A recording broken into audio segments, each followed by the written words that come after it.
Hello and welcome. I'm Jeffrey Mishlove.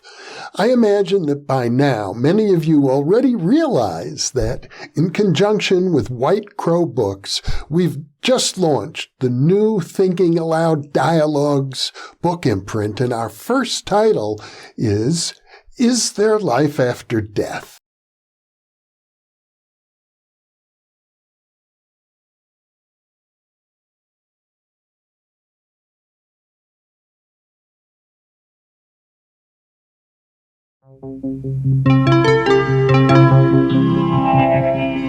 Thinking Aloud. Conversations on the leading edge of knowledge and discovery with psychologist Jeffrey Mishlove.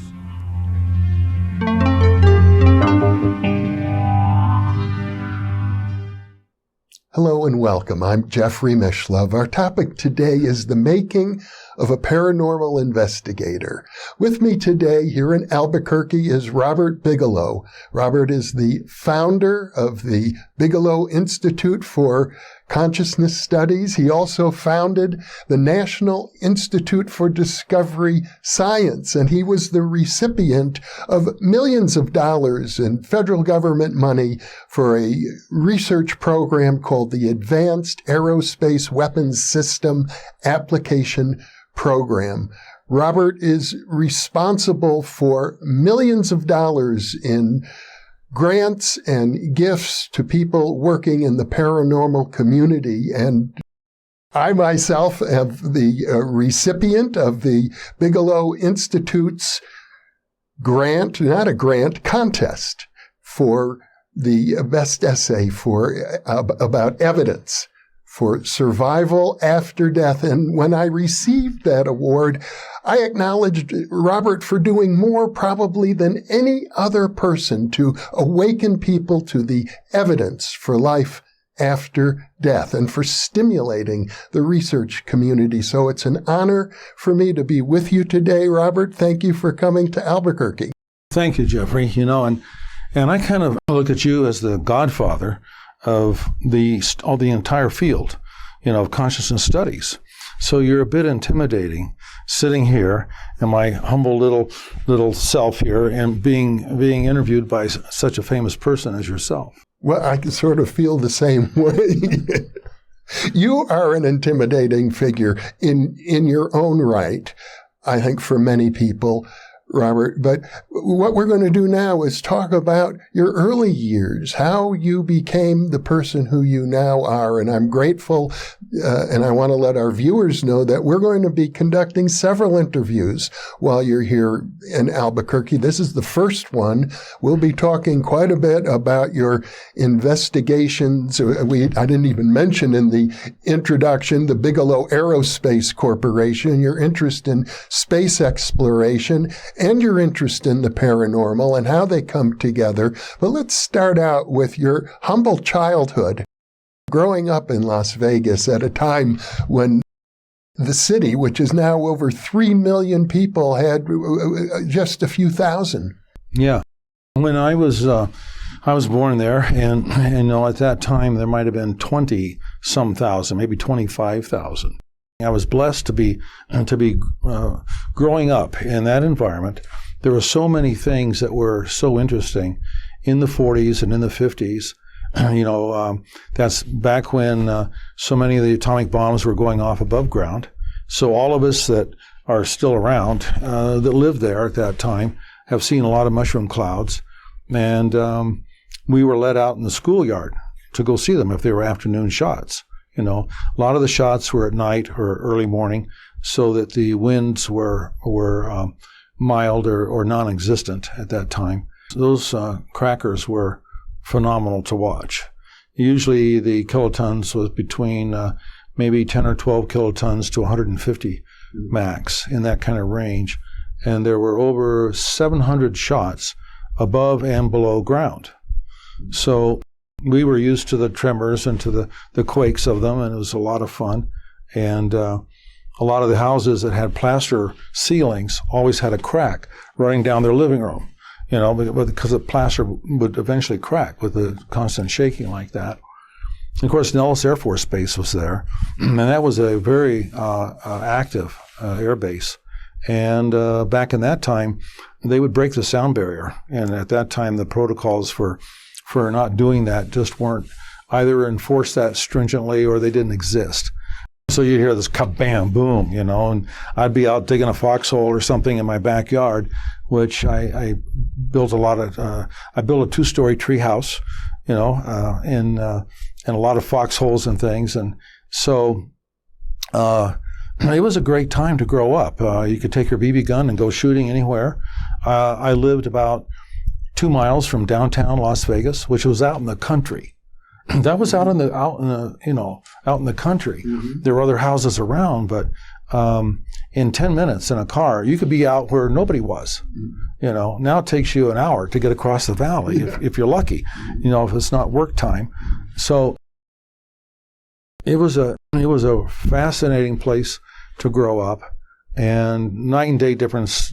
Today's environment has none of the characteristics of what would excite a kid. Coming along with that came stories of my friends of mine seeing UFOs, or their parents, and those were not uncommon. And I don't think it was coincidence. There were exploding these huge bombs, and ET UFOs would have an interest in that. Of course, it was a fun time for a kid. It was really great. Yeah. And as I recall, you were able to drive at a very young age and even owned a car at a young age. I did. And I got away with a superb con job on my parents. I had friends that had motorcycles, motor scooters, and motorcycles. And they were always having a broken hand or leg or something like that, right, or arm. And I said, look, Dad, I don't want a motorcycle because I want something around me. I want something heavy around me. And he had a World War II Jeep. And since I was a kid, I got used to driving the standard, the 3-speed shift on the Jeep. And even when I was about 11, I was alone in the seat. He would be next to me, but I wasn't sitting on his lap or anything. I would be alone driving that Jeep, And so when I was 13, I convinced him. And I think, it was logical that, the kid doesn't want to ride a bicycle anymore, and his friends all can go tens of miles, which was huge, or 50 miles in one day easily on a motorcycle. Mm-hmm. So that was a big deal when you're graduating from a bicycle. So he let me buy a car, and I wanted something different. I wanted, I've always been a little different, weird in some kind of ways, maverick in some kind of ways. So I wanted a Model A. So I spent every dime I had, $175. I'd saved up, and I had my first job was during the summer when I was 13. So some of the money came from that job. It was in an ice cream store, like a Dairy Queen, only it wasn't a brand. It was a mom and pop kind of thing, and so I made hamburgers and stuff like that. Hot dogs was part of the menu, and I loved that car. Absolutely loved it. And he got enthused with it too, because for Christmas he gave me a brand new candy apple paint job on the Model A. And it had a rumble seat in the back and 4-cylinder. And he also gave me a new leather upholstery job for the car. So that was a dream to me. That was fantastic. And you're 13 years old. I'm 13 years old. By the time I was 14, I was driving all over the place, all over town, all around the neighborhoods to my friends, and thinking kind of nothing of it, I thought, I didn't get in any accidents or anything like that because I knew how to handle the car. Mm-hmm. Later we put a V8 in it. Oh, my. Yeah. We put a V8 in it, like a 48 Merc or something like that, that had, I think we milled the heads, and we may have bored and stroked it, and we put on a couple of I think two or three Deuces carburetors on there, You made it into a hot rod. And I think my father was living through me at the time because he grew up really poor, where they actually would have a meal. He and his sisters would sit down and they would have a meal that would be, you count how many peas and how many carrot pieces you have on your plate, you know.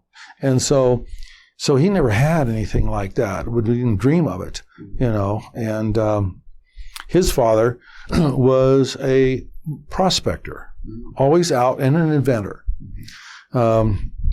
His father, Leroy Bigelow, was an inventor in different kinds of things that would process gold to be able to, either through different kinds of means of processing fines and winding up with the dust or the nuggets or whatever. Most of the time he didn't find anything, but he was always looking. And so most of the time there wasn't any money, to support the family.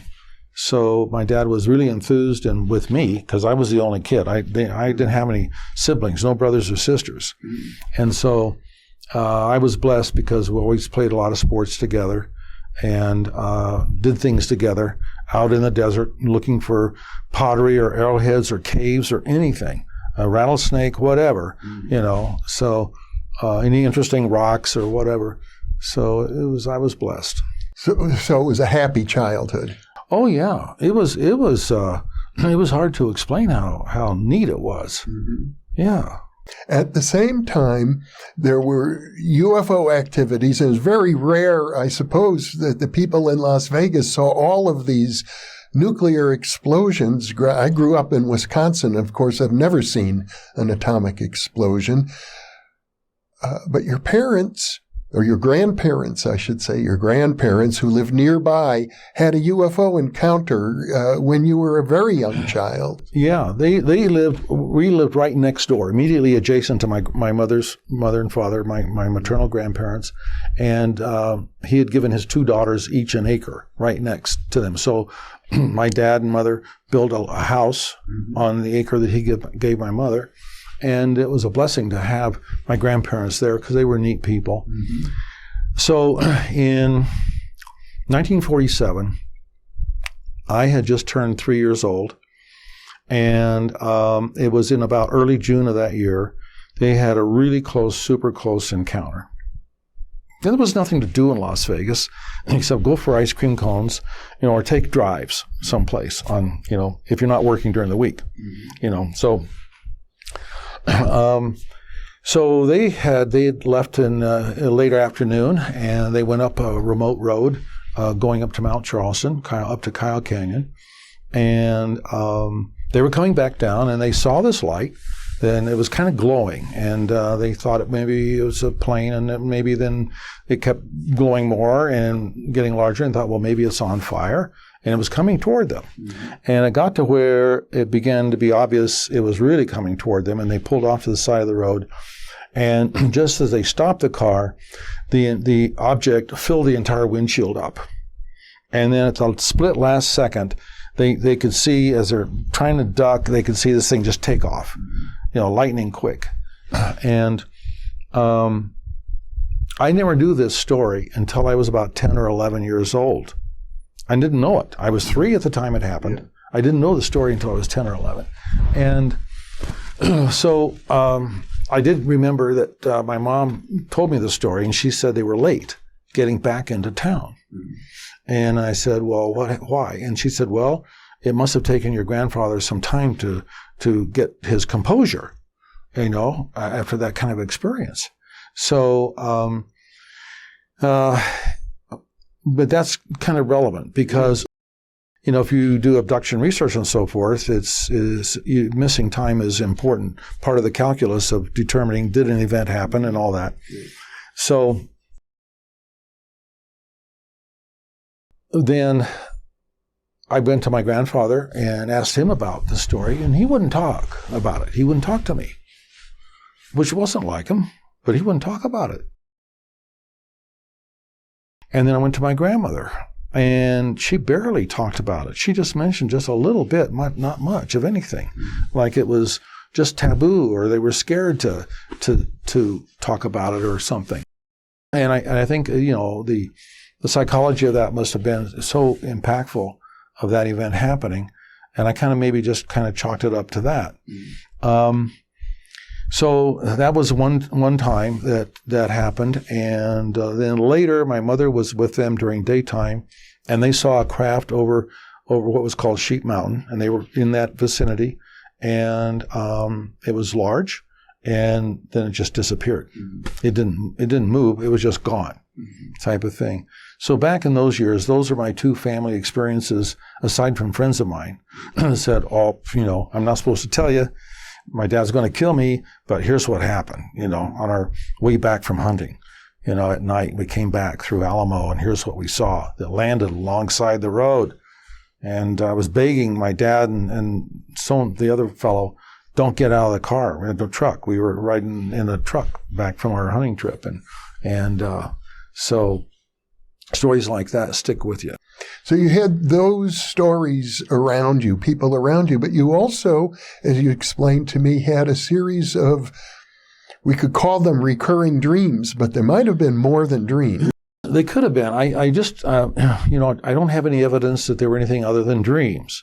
It was just, they were peculiar because it was the same damn dream about 5 or 6 times over the course of months. So I'd be in my little bedroom on my twin bed, laying down sideways, and I'm looking at 3 figures in monk type of robes, or hoods. I couldn't see faces, appendages, anything. And there's 3 of them there facing me. And I'm thinking, what do you want? And why are you here? There was no other kind of communication at all. And I'm not even doing this out loud in my dream. I'm just thinking this, right? And the dream's over. Well, what a stupid dream to have. Like, can't it be something nice where you're having the biggest, banana split in history? That would be a good dream, right? Yeah. So I just chalked it up to crazy kind of dreams, but there was nothing in the media. We didn't get television until I was about 10 or 11 years old, and I had these dreams when I was 6 or 7 or 8, somewhere in that 7 or 8 time frame. And ditto for comic books, which I was an avid reader of comic books, but there were no characters that were drawn like that. There weren't any, and at least that I ever read, didn't know about them. So what it suggests to me is that very likely your grandparents had more of an encounter than they remember, and that it's possible that some entities from another realm were watching you ever since childhood. It's remotely possible, and we have, as researchers, we discover historically that kind of lineage, those experiences occur in generational families where you may have grandparents and then parents and then children. That it's kind of flows together like that. But I don't know. I just chalk it up to. We don't have to make anything of it, but there came a time in your life prior to the inauguration of your formal research projects, then the development of NIDS, where you began a serious investigation of UFO and UFO contactees. And to my knowledge, this is something that the world doesn't know about you. Well, at the time I was 10 to 12-year-old time frame in there, my father began to read about UFOs, and he would read books that were authored by military people, credible ones, and I think he and my grandfather probably had a conversation about my grandfather's experience, and so I think that's where he got that from, and he and I would talk about it when I was 11, 12 years old, and I would say, Dad, would you, if one landed there, one landed out in the field behind our house, what would you do? Would you go up to it? He said, yeah, I would. Now, my dad wasn't a bullshitter. He was a paratrooper in World War II, and he had Bronze Stars, 2 Bronze Stars, and Purple Hearts, and he'd been through a lot. And so he was no nonsense kind of guy, and he just wouldn't lead me on like that. And I believed him. I believed that he would do that, and I got inspired by it, I think, at an early age, and thought, wow, if it's true, it's really, holy cow, wow, really amazing. And I started reading a little bit of the books he had, and I don't know if it was Major Kehoe or Jesse Marcel or somebody, I forget the authors now, but they were credible authors, and they had no real reason to make things up like that, because it would hurt their careers, and so they were at risk and hurting themselves. When I was 10 years old, in the mid-50s, I was also reading all the UFO books I could find in the library. And I remember as a 10-year-old child, I wrote a letter to Donald Menzel at Harvard University, and he wrote back to me to assure me that there was nothing to any of this. Yeah, well, so much for experts, right? Yeah. So I guess the UFOs were in the air, and it's wonderful you could discuss it with your father. I was always kind of an explorer kid, and that was, he was, as an adult, interested in anything that was over the hill. What's on the other side? Let's go check this out or whatever. And so I was just used to that way of thinking, why have a closed mind about anything? Why not look at all the evidence you can? And I have faith, but I have more faith in evidence, right? So, and I want to believe certain things like everybody does. You want to believe certain things, but I believe there's a God force, a supreme force, not based on faith of Scripture or what I'm told. And my mother was a very religious woman, and so was my grandmother. But I have more faith if I can have evidence that I can see as tangible and really is logical, and it's abundant, right? I love that. Okay, now take it and go somewhere with it. Yeah. And actually consciousness research, and even an area as ephemeral as life after death, there are mountains of evidence. Yes, absolutely huge. Huge. Well, I gather at the same time, in your childhood, you were also being inspired by the space program. Yeah, well, Sputnik was Sputnik, whatever. It was 57, right? And the worry was the Russians had more throw capacity than we did. And so that was like, oh my gosh, we can have an ICBM land in our country. And so, with a nuclear bomb. And so, the landing on the moon was amazing to watch that, and Walter Cronkite got all teary-eyed, like everybody did, but at that time, because it was such an emotional achievement, and it was for the human race. Yeah, Americans did it.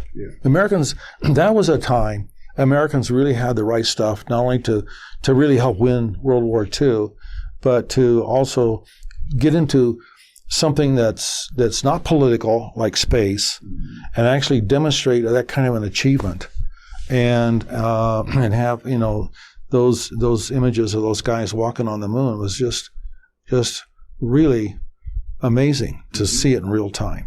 I presume that maybe the inspiration that led you to build an aerospace company began around then. Yeah, I had a little workshop in a little part of the attic where I was playing around with things to kind of, little electronic kind of stuff, make believe kind of things, and maybe some of it wasn't. And I fantasized about, well, maybe someday I can actually have a shop, a real shop or something large where I can be doing some kind of industrious activity, and didn't know how. And money was always relevant anyway, but how you don't even know how you're ever going to get it. The space seeds were planted there, and then I was lucky enough to embark on that adventure by itself, which was a really interesting process before I actually built my buildings. Because you're having to, I was my own general contractor and designed things and the buildings, and also I experimented with buying small interests into some other companies and realize I didn't want to get into rocketry. A lot of people were getting into that, but they weren't getting into habitats. Mm-hmm. And the space thing was, and still is, a real passion. We're going to have another interview where we'll go into that in much greater depth. In a way, we're jumping ahead of ourselves. But the next episode that's worth talking about would be in the 1980s, when you began engaging in your own private research on UFO experiencers, contactees, and witnesses of UFO sightings. I had the time to really take up a literature study. Mm-hmm. So in order to understand what people are talking about, the cases, the who, the where, the when, the how type of things. So I read every book I could get on a hold of that was credible on Psi and UFOs. Mm-hmm. And I read a book a week for a year, a book a week. And I'm working full time. I assume at that point in your life, you're well established in the real estate market. Well, yeah, there was no COVID, so I'm working every day. Mm-hmm. In fact, we never did stop during COVID anyway. We never did. So the research was really important to be able to understand, and the reading was really important. And then I did interviews, and I wanted to hear personal testimony, like you're doing. And I wanted to hear that. And so I interviewed about 235 people. Mm-hmm. Some of them would say, shut off the tape recorder. Nobody knows what I'm going to be telling you. And I'd have a yellow pad, and I would take my notes, and if I didn't have a tape recorder. Mm-hmm. And these were in-your-face encounters by these people. Mm-hmm. So these were all different kinds of really in-your-face kinds of experiences that these people had. And how did you find them? Some of it was a snowball effect.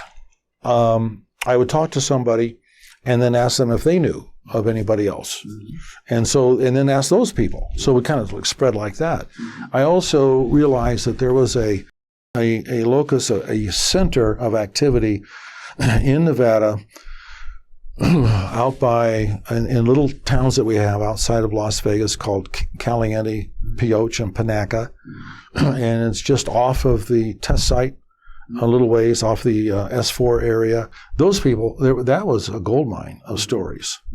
People in those towns. I remember talking to an owner of a cafe and one of her staff, and they had been sitting outside at night. And they were watching this football stadium size object, like really close to the ground, maybe 1,000 or 1,500 feet off the ground, really close, drifting across Caliente. And what made that so fascinating was a year later, I'm interviewing a minister. I think he was Baptist minister. And he and his wife had come out of eating, and I think they were with another couple. And they look up in the sky and they see the exact same thing from a different location. Mm-hmm.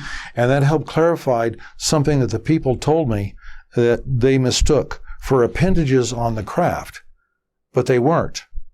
They were some type of planes that were escorting this huge, huge structure.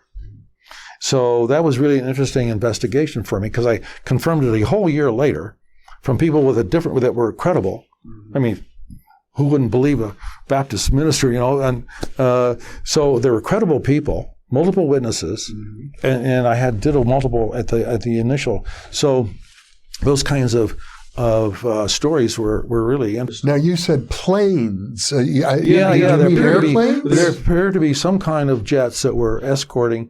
There wasn't much noise though. There wasn't any. They didn't. I don't remember them saying that there was a huge rumble of any kind. A lot of noise. I don't remember anything like that.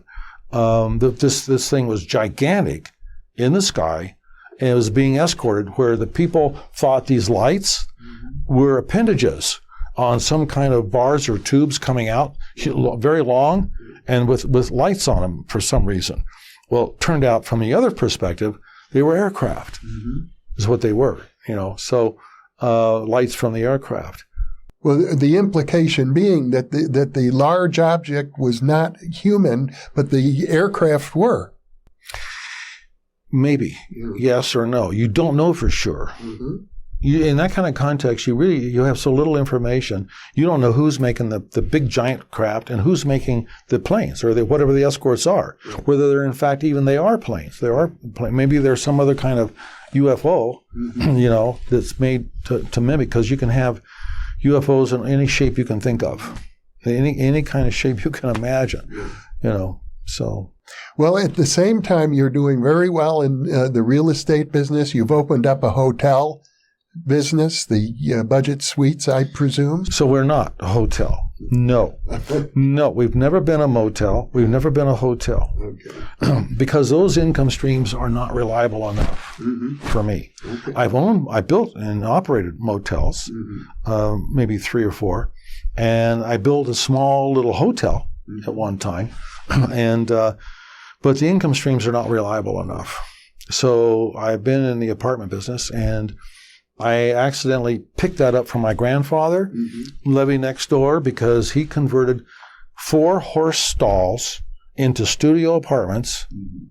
He had a little apartment behind his garage, and he had another separate little house where when my mother was pregnant, my dad was away in World War II. That's where we stayed. And actually I was born, and then that's where we lived until he came home, in 45. I was born in 44. And so my grandfather was in the apartment business. And I learned a couple really important things. 3, you can rent small places, but they better be clean. And it helps if they're already furnished, right? And you better be there to collect the rent. And if you have a vacancy, it better look good, and you better be there to show it, right?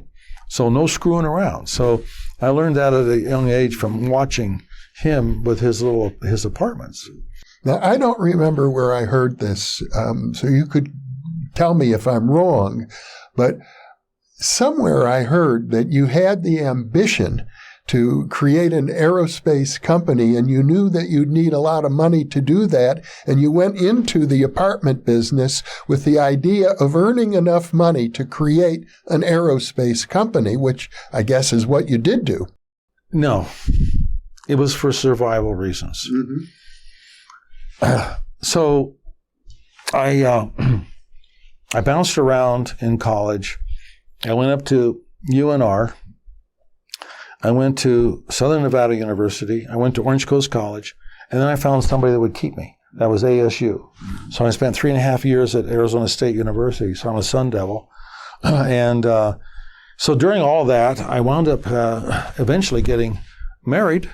And we had a baby and a little boy. And and then she's pregnant again as I'm graduating. She's pregnant again. And I have a Chevy that's paid for, and we had $1,000. And mostly that was money we saved from wedding gifts that we got, pass the hat around, whatever. And so I got a broker's license, and started working for a brokerage company, and didn't sell much. And so I thought, well, I'll just go all in. And so I opened up my own office, and I had a couple of salesmen, and I'm about 23, 24 years old at that time. And I started buying property. A fourplex and a house was my first deal with no money down, very, very little money. And a couple of deals were nothing, but I had to put myself in the seller's shoes, because if I would take the deal, it's worth presenting it. And I sincerely, on my propositions, felt that if I were in the same shoes, I would go ahead and take the deal.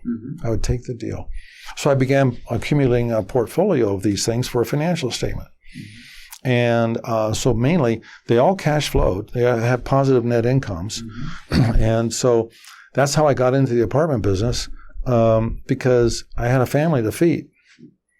And I wasn't making it as a real estate salesman well enough. It was not dependable enough income. But the apartment business obviously worked out well. Well, over a period of time, I got a general contractor's license, and I built 15,000 apartments for my own portfolio. And I began to buy other people's apartments. I bought 8,000 units that belonged to banks that they had gotten from in foreclosure, and maybe blocks of 3,000 at a time or 2,400 at a time, and I got interested in a couple of banks, kind of thing. So I probably in my subconscious wanted to do something in science, right? Not knowing exactly how, when, but it takes money, right? It takes more than it takes to feed a family, right? So, and I was financially responsible in not having a high style of living. We lived off about 10% of the net after-tax income. It's what we lived off of, so that there was a large amount to do something with, right? And so eventually that was the aerospace, and it's a big consumer. Well, and I gather prior to building the aerospace company, you had founded the National Institute of Discovery Science, NIDS, after you had done a year's worth of very serious interviewing of contactees and reading the available literature. That's when you founded NIDS. Yeah, I managed to meet a lot of the great researchers, John Mack, I supported him in some of his research, and Bud Hopkins, Dave Jacobs, a lot of the famous researchers and others, and they were really quality people in the whole field of inquiry, and they had been around the block so much and been involved in so many things. So I sponsored everything, crop circles, cattle mutilations, and oh boy, they can be really foul, sat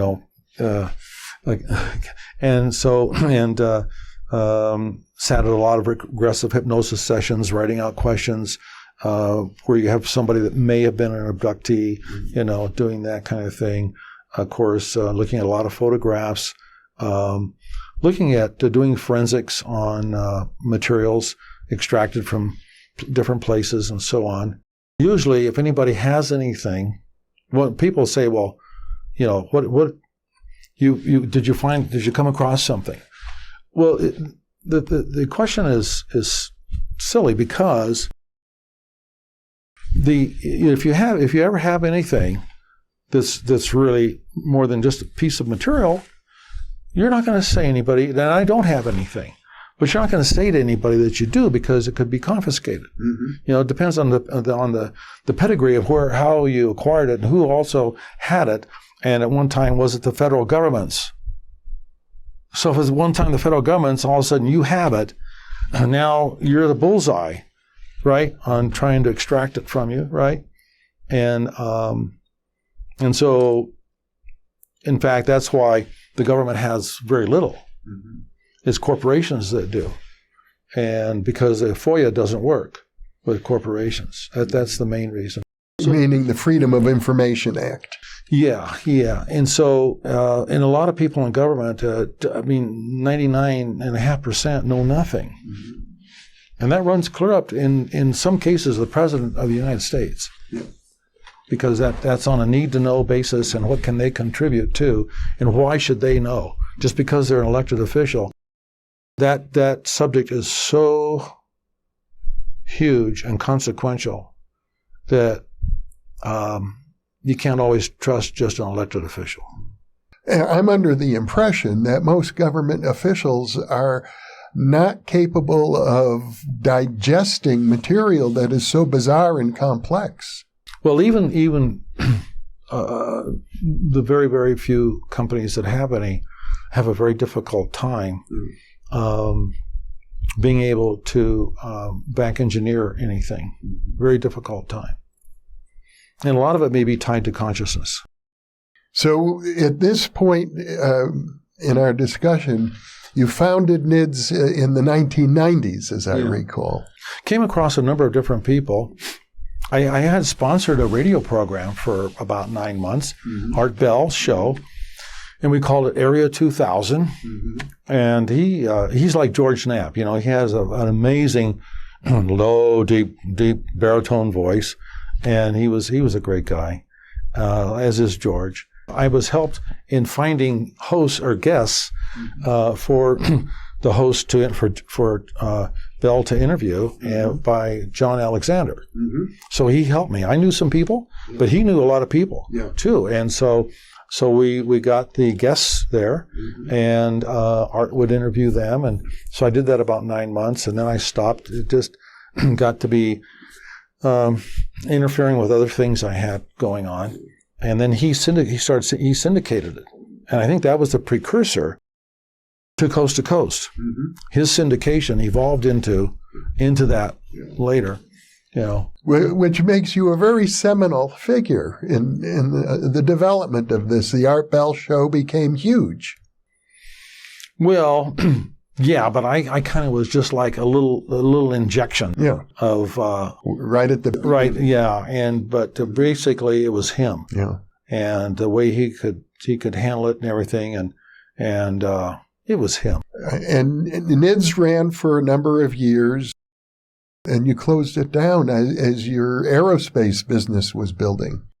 We really had some amazing folks on the Science Advisory Board. I think it grew at one point to almost 26 people. You know, so we undertook 2 impossible challenges. And that's why we had to make a choice at one point.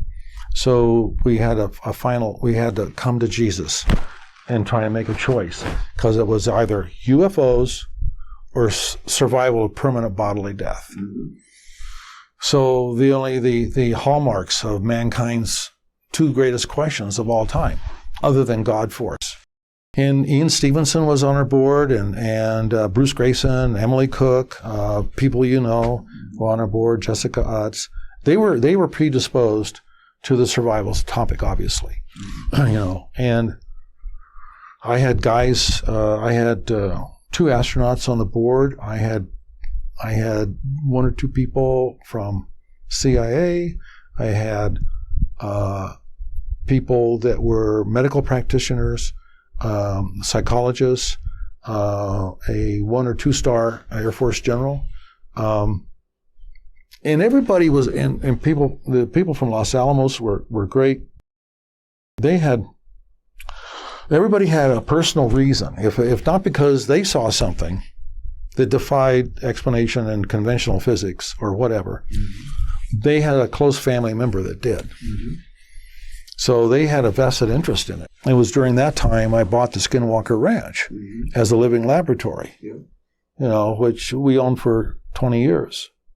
And again, that wasn't to publicize. George and Colin Kelleher and George Knapp wrote a book on that, and I played no role in that book. That wasn't the purpose for me of buying the ranch or anything, to publicize it or anything. I can understand why they did. You were interested in the research, not the publicity. Interested in the science, absolutely. Yeah, the research and the consequences of what was going on, and peripherally with all the other ranches in the Uinta Basin. It wasn't just a Skinwalker location. That's a whole multitude of stories, and because we all took things home with us. And our government program, I mean, that 20 years is full of all kinds of things. And ultimately, finally, our program manager wrote his own book, Skinwalker in the Pentagon or something like that. And it was never ATIP to us. It was OSAP was our program. That OSAP, and Jim Lukatsky was the only program manager. OSAP was what we always referred to It was, you could say it was an outgrowth of NIDS, but NIDS had already closed down, if I understand correctly. No, I think we had a period of time where the Skinwalker was active because Terry Sherman came to our meetings and gave a lecture. The original owner of the ranch. Yeah, yeah. He was the owner for a couple of years. Myers, I think, or other owners that maybe for 35, 40 years owned the ranch prior to Terry. And so we had people from the Uinta Basin, Terry Sherman and some other folks come and I think a deputy sheriff, and give us some talks to the NIDS group. And Harry was there a couple of times. Senator Reed was there a couple of times. He had a real interest in the subject, and he took it very seriously, and as did Senator Inouye and Senator Ted Stevens. Senator Stevens had his own personal sighting that was quite amazing. When you have something personal happen to you, you have a vested interest, right? You got skin in the game. You have something that grabs you, right? And so that was what was neat, is that we were all rowing the same damn direction. And we had to bifurcate our study, unfortunately, because we couldn't handle UFOs and survival all at the same time. We were drowning. We were drowning. Around that same time, you had set up a consciousness studies academic program in UNLV. Yeah. Dr. Raymond Moody, he was, we had Charles Tart and Dean Radin had been there. Dean was a faculty member for us. Raymond was to do research and go ahead and write books and to teach. And so we lasted for about, I don't know, maybe 4 years or something. And then we moved on. I'm under the impression, I moved to Las Vegas in 2001 from the San Francisco Bay Area.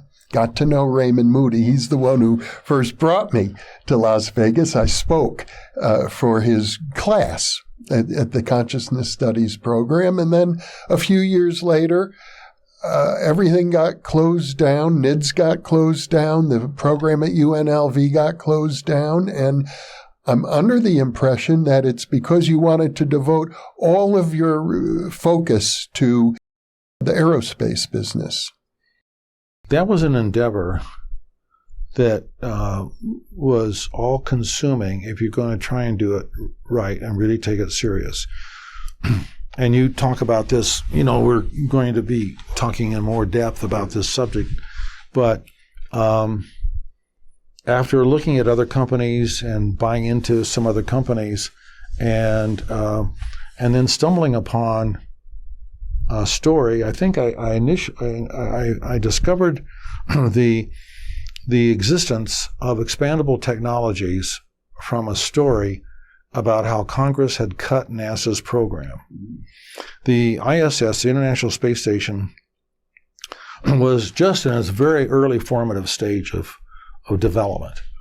And we didn't know anything about habitats. I don't mean Bigelow, I mean NASA, right? We didn't have any. The Russians did, okay? The Russians did. They had the Almaz, which was in 1970-72, was a two-man spacecraft. I think they launched one. I saw the other one that was Hangar Queen, which I think they were willing to sell me at the time. This was back in 2002 when first time we went over, looking for hardware and stuff.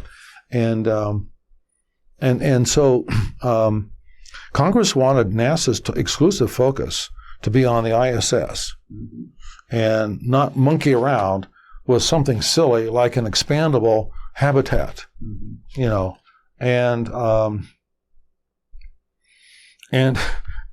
all the early astronauts couldn't understand what the hell you need all this room for.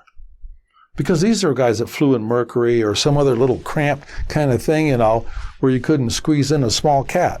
They were right there in this thing because they're used to flying fighter jets, these guys.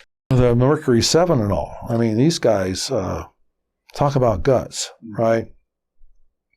They were all one of a kind, so they're thinking, oh, what are you going to do with all this room? Well, there are really good reasons why you need it. But NASA's program got cut. They had spent $180 million by that time, and they had nothing to show for it. They had no launches. They not just didn't have any launches. They had no structures other than really, really crude mock-ups, that didn't perform. Like, you test for duration of holding gas, and what's your leak rate going to be, or what's your final part of rupture? How much pressure for destruction? What can you take? Full scale, not the small scale. But they had no successes in anything. It was so embryonic, and all their architecture, everything, bulkheads, longerons, everything, the material itself, the layer shields, the shields that you put on, not just the air barrier restraint layers, but the shields are really important, and other kinds of things. I'll get into the story later, how we stumbled into it. But never was there a handbook, never was there $1 from NASA to help us. It was the other way around. And so we were flying by our shorts. We were by the seat of our pants. In other words, you acquired that undeveloped technology from NASA. Yeah. And that became the kernel of the Bigelow Aerospace company. Absolutely, yeah. On the condition I spend $40 million. And there was nothing in their patents. I have 29 of my own patents, to do with habitats, enclosures, and other kinds of features to habitats. They had 2 basic patents that really didn't describe much of anything, So we had access to those, but we didn't get a handbook. Here's how you do this, or by the way, here's all of the data on how all of our test results on whatever we did test, and so we didn't get any help at all. It was kind of, in one way, I can get into that a little bit later, almost the reverse. We were pushing to open the door that didn't want to be opened. And what we haven't talked about really is the whole question of the paranormal in general during your childhood, other than the dream that you had. Were there any other episodes from your childhood that awakened an interest in paranormal experiences? It took me 10 years to get over my dad's death. There was no funeral, and there was no closure, and it was instantaneous because I was called and told that your father's dead, from my mother. It took me 10 years to get over those dreams, very lucid dreams type, So, but I can't say I had anything that I would chalk up to. My grandmother, one Thanksgiving dinner, when I was a kid, we're all sitting at their house, and she's carrying a platter of, a tray of something, like the dish that held a whole bunch of mashed potatoes, and she's carrying it over, and she's coming to the table. We're all sat there, and she's like this, and it flies out of her hands and goes up against the wall. So what's that? I don't know. That was weird. I mean, you asked me for like weird things. Okay, that comes to mind. Sure. That's the last I knew. Mashed potatoes are not supposed to do that, right? But these did. So maybe other ones will come to mind, but that happened. Well, one of the things you did say is that the board of directors of NIDS were basically all people who had had one experience or another. They were all rowing in the same direction, on the same page, and you were the one who pulled that board together. Yeah. It was fun. It was a pleasure. It was a gift to be able to have that kind of membership, those quality people. because those backgrounds were amazing. Yeah. You know, in fact, you can have, out-of-body experiences induced artificially. And I learned that from the Air Force general. Oh. Yeah. By overdoing centrifuge. Cool. Okay. So you get into G-lock, right, at about 7.5 with no other apparatus, and you're trying to hold your breath and breathe before passing out. So we had videos that he would show at around 7.2 or 3, boom, their heads nodding, down they go. Yeah. They're sitting in a centrifuge. So his personal experience was that he had an out-of-body experience he couldn't explain. That particular day, he did 12. They now have rules where you can't do more than 3, is what I recall him saying. But he had done 12. He gets out of the capsule, a centrifuge, and he's not in his body anymore. His body is still in the process of getting out and stepping onto the platform, but he's up above his body and he's watching himself walk down the hallway, and he's aware of what's going on in rooms alongside this hallway. He's aware of people. He's hearing conversations and so forth, but he shouldn't be able to hear. He has an awareness that's not a normal human awareness because of this out-of-body experience. And it's not because he almost died. This is artificially induced. He goes all the way down to the end of the hallway where his office is, opens the door, and his body opens the door. He goes right through the walls. Okay, he's up in the ceiling, and the body opens the door, closes it. The body walks around to his desk, and as soon as the body sat in the chair, he slammed into his body. He came back into his body. His consciousness did. So that's one example, one way I know of where you can artificially induce out-of-body experiences without using drugs. That's quite amazing. I'd never heard that story before. Kind of unique, I guess. But so you pulled together a group of people, leading figures in science and in government, to explore, discovery science can mean many things, but certainly the paranormal was your main focus at that point. Had guest speakers. Yeah. John Mack was a guest speaker. We'd have people from the Sheriff's Department in the Uinta Basin. In fact, most of our really interesting stuff came from deputy sheriffs and police that we gathered information from, BIA officers, Bureau of Indian Affairs officers. But some of the stories, you want to stay grounded in the real world. And in my case, it was business endeavors, aerospace endeavors, and whatever, because you're dealing in a whole nother reality, right? And you don't want to let that other reality start to seduce you and compromise your thinking and fuzzy up. What you have to live in is this world. Yeah. This world, this dimension is what we're in so far, right? And it's interesting to get to where we talk about other dimensions, right? We'll get into that. Right? Yeah. And but you got to stay grounded. And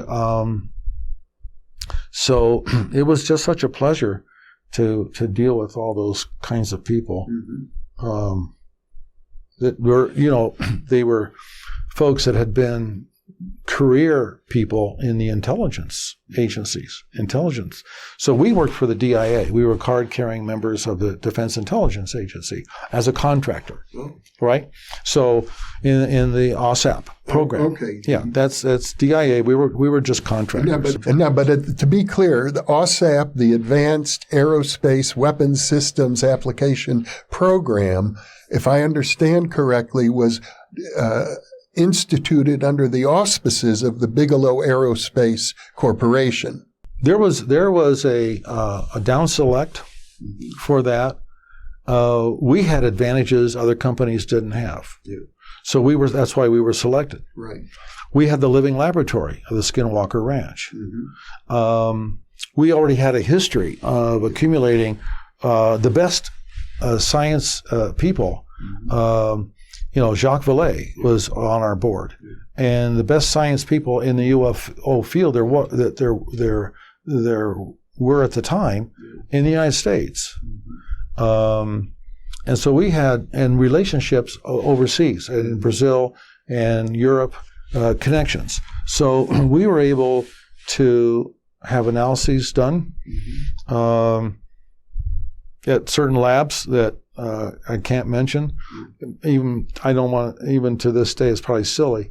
But we could have things analyzed, and so chain of custody was really important. And but I was blessed to be able to have a room full of people like that. Well, I'm a little confused because many of those people you're referring to were on the board of NIDS, the National Institute of Discovery Science. At some point, NIDS closed and OSAP was initiated. Was there an overlap between the two? No, actually, I think I didn't sell the ranch until 2017. I owned it about 20 years, so I think I initially bought it maybe in 1996, 97 kind of time frame. Yeah. And NIDS was ongoing then because we'd have these people come and give us lectures from the Winna Basin people, like I mentioned. Right. And then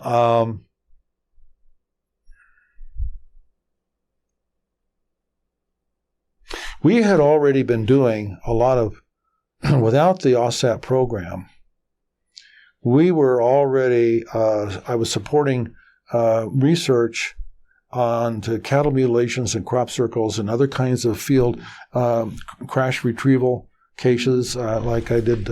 I sponsored New Brunswick, the fellow UFO researcher. He's passed over now. Stan Freeman. That was a fun crash retrieval case, and one with Bud Hopkins in New Mexico and. Little town, St. Marie or something like that. That was a really interesting case, by the way, of something that happened in the 60s. And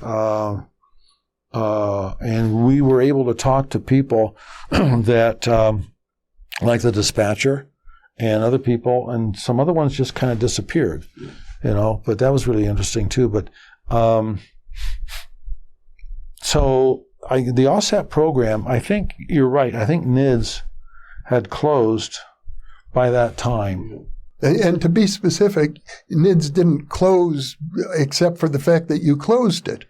Right. It was your decision. Right. Yeah, it was. And I can remember that we kind of, I think there was a consensus that we needed to be moving on, and there was kind of one conclusion I had come to. Well, there was a couple of things that I was talking to people about during the NIDS, during that time. The graph I've told you about, the dichotomy between the incongruity of mankind. If you're to graph mankind's appreciation, that's growth, in spirituality,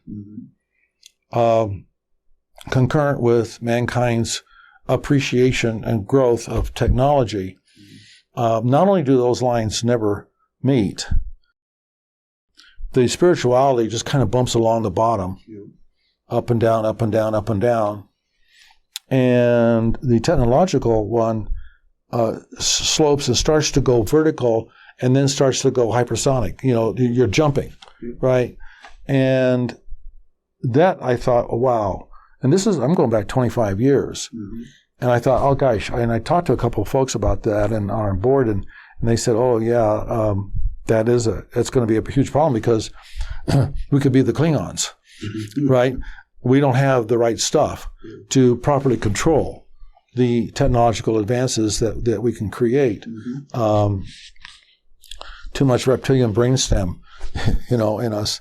And so that was one thing that was important on stuff. Well, so I'm under the impression what you're saying is that you felt it wasn't a good idea to keep progressing to explore the paranormal until humankind was more spiritually advanced.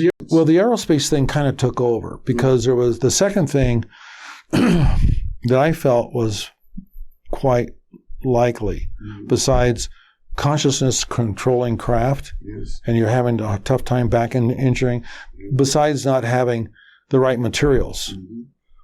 Well, I felt that where is it that we don't have any industry in orbit?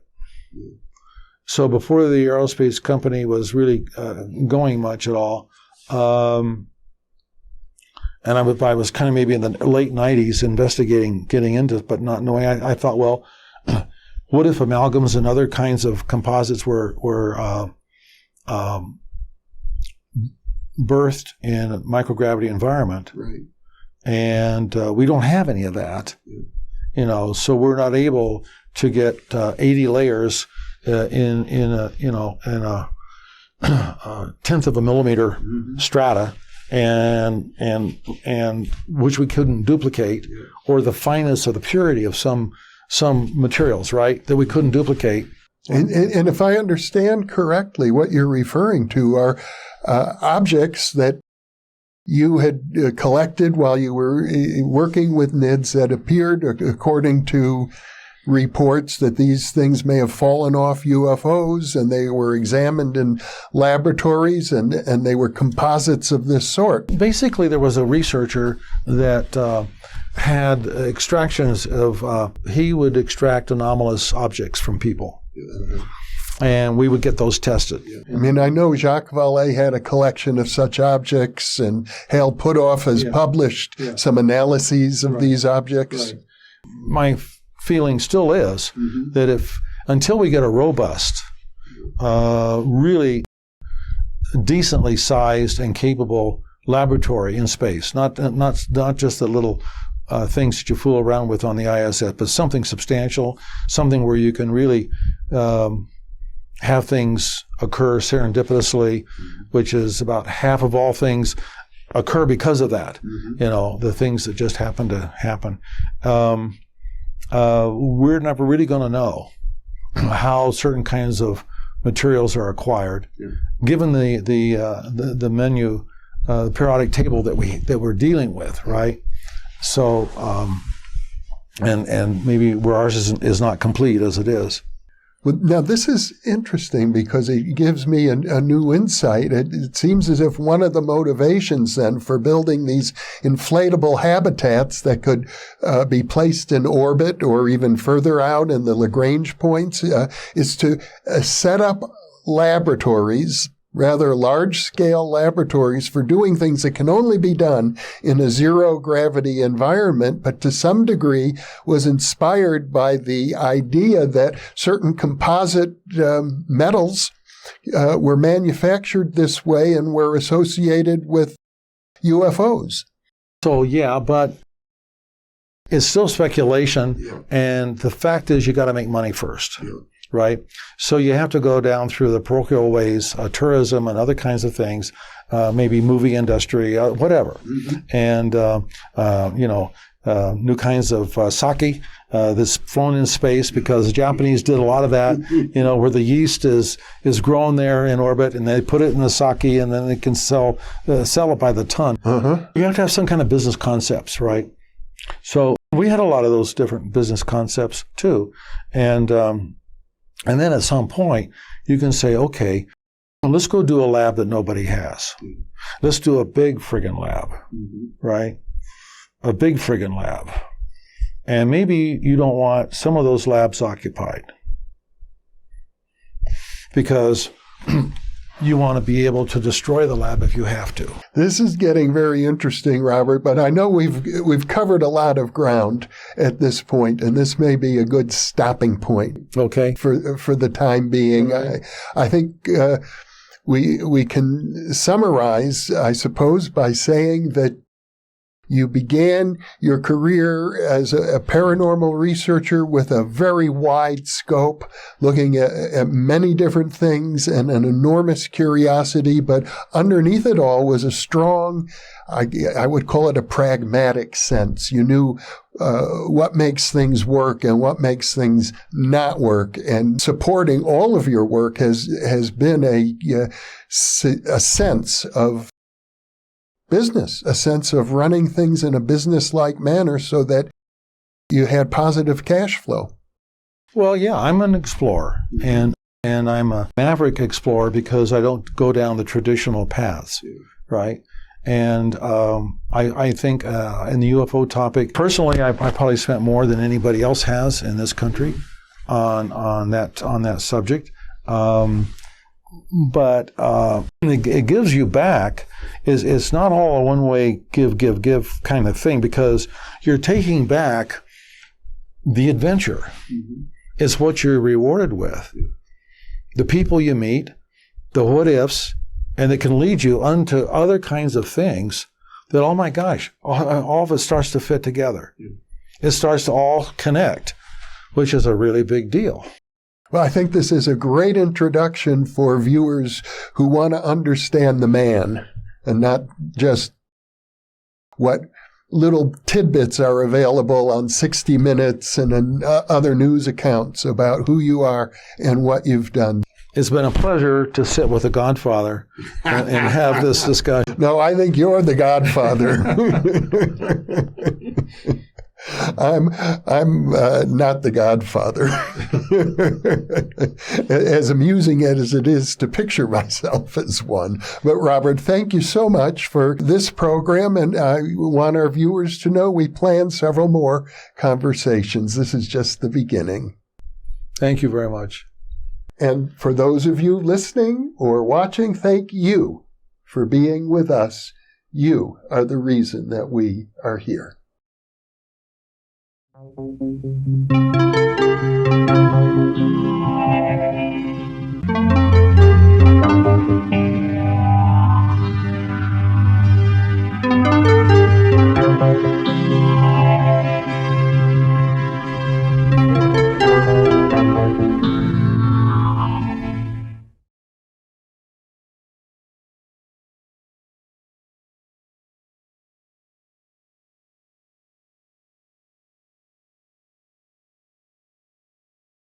We've just released issue number 2 of the New Thinking Aloud quarterly magazine. You can download a free copy at the New Thinking Aloud Foundation website, newthinkingaloud.org.